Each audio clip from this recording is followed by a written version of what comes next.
Bonjour. Aujourd'hui, je voudrais vous introduire à la prière.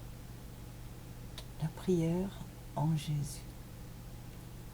Vous n'êtes pas le seul à chercher.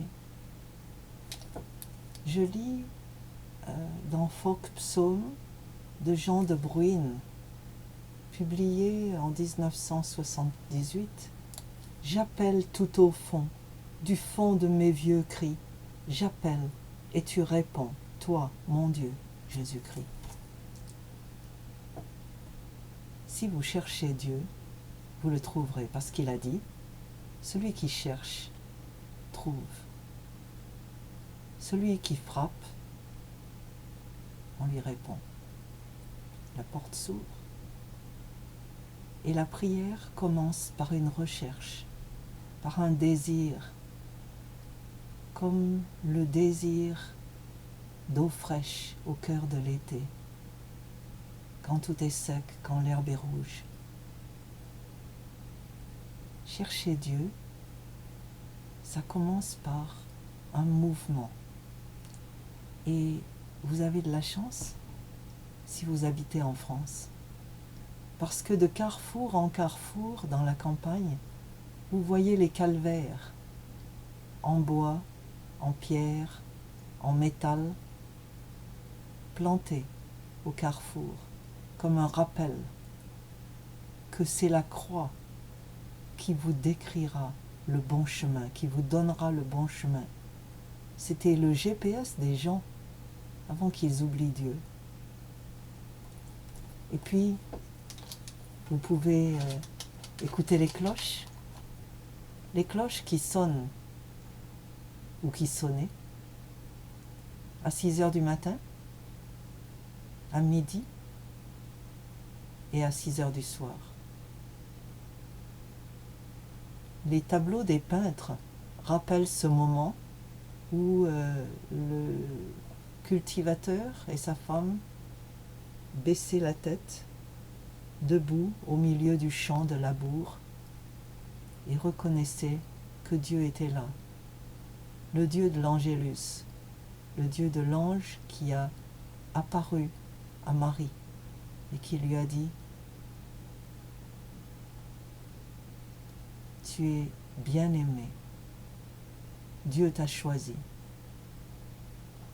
Et c'est l'occasion, journellement, à midi, le matin et le soir, de se rappeler que c'est Dieu qui nous donne le temps, qu'il est le maître du temps, qu'il est celui qui organise nos journées, qui ramène le soir et le matin et le soir. Et comme dit la chanson, il y eut un soir, il y eut un matin, et Dieu vit que cela était bon. Et puis, il y a la Bible. Et si vous ne connaissez pas bien la Bible, vous pouvez l'ouvrir au milieu et vous trouverez là les psaumes, qui sont des enregistrements de prières qui ont été faites par d'autres, en particulier le roi David, qui il y a très longtemps était roi d'Israël, mais qui avait commencé par être berger et qui était aussi musicien et artiste.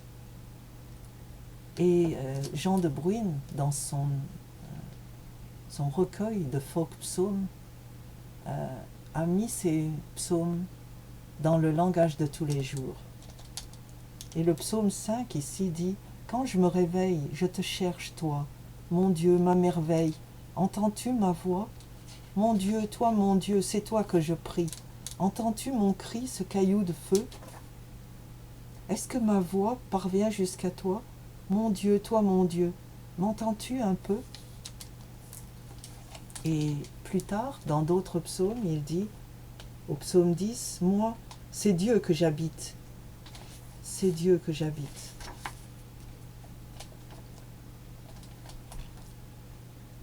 Et il a dit encore, « Dieu, c'est mon Père et ma mère, je n'ai jamais besoin de rien. » Et au fil des psaumes, vous voyez David crier son angoisse, dire son quotidien.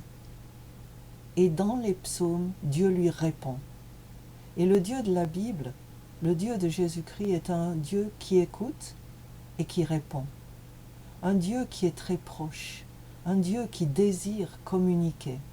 C'est celui qui a appelé Adam, le jour où Adam a fait des bêtises et s'est caché. Et Dieu avait l'habitude de se promener dans le jardin d'Éden avec lui et sa femme le soir, à la tombée de la nuit, quand l'air devient plus frais. Et ce jour-là, il ne l'a pas vu et il lui a appelé « Adam, où es-tu » Et c'est la question qu'il vous pose encore, qu'il nous pose journellement. C'est une invitation. Et la prière, c'est une réponse à l'invitation de Dieu. On peut la faire n'importe où, n'importe quand, avec n'importe quelle position. Il n'y a pas de règles, il n'y a pas de camisole de force. La prière, c'est une conversation. Et entrer dans la prière, c'est entrer sur un chemin qui est celui que Dieu a prévu pour nous. C'est pas un chemin toujours facile, ça peut être un chemin caillouteux, un chemin qui grimpe entre les collines, comme dans l'Ardèche, qui était très proche de l'endroit où je suis née. Un bon chemin, parce qu'il est celui dans lequel nous marchons avec Dieu. Le chemin qui mène vers notre maison, la maison du Père. Un chemin qu'on parcourt tous les jours, un petit peu, où on rencontre d'autres gens. Et la prière, c'est inclure Dieu dans cette conversation de la vie.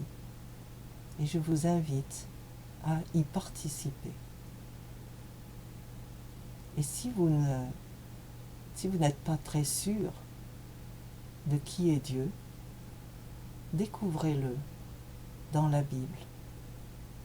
Lisez les évangiles, l'évangile de Luc, l'évangile de Jean, les lettres de Jean, de Pierre, de Paul. Et puis, écoutez Dieu parler. Il parle dans la Bible, il parle par les gens. Quelquefois, les paroles que nous entendons sont des paroles qui nous changent, qui nous bénissent, qui nous font du bien, qui nous rendent heureux. C'est Dieu qui parle. Il parle par les événements. À mesure que nous traversons des expériences faciles ou difficiles, joyeuses ou non, Dieu nous parle par ces événements. Il parle aussi par la nature qu'il a créée. Il nous dit sa fidélité qui ramène les saisons, le jour et la nuit. Dans les petits détails et les plus grandes choses. Il nous parle aussi personnellement. Mais pour entendre sa voix, il faut faire partie de sa famille. Mais ça n'est pas comme joindre un club. C'est quelque chose de totalement gratuit. Il nous invite, il dit viens, je veux t'adopter. Je veux que tu fasses partie de ma famille, toi. Et il t'appelle par ton nom. Et si tu veux, il suffit de dire Seigneur, oui, je veux faire partie de ta famille. Et la première chose qu'il va faire, c'est vous donner un vêtement nouveau. Un vêtement de pureté, de beauté. Mais pour ça, il faut enlever celui que vous avez. Tout le monde arrive avec des oripeaux, des haillons, des vêtements tachés. Alors on lui dit, Seigneur, oui, je veux vraiment ton vêtement à toi. Je veux me revêtir de toi. Je veux entrer avec ce vêtement de noces. Et je laisse à tes pieds ce vêtement abîmé, déchiré, ces tissus éraillés, délavés, tout ce que j'ai fait de mal, tout ce que ma conscience me dit que je n'ai pas fait bien. Je le regrette. Je suis absolument désolée. Pardonne-moi. Et quand vous recevez le pardon de Dieu, vous recevez aussi son esprit qui va habiter en vous et qui commence à vous parler. Et c'est le début d'une conversation qui va durer toute la vie et qui se prolongera au-delà. Alors, vous êtes tous invités.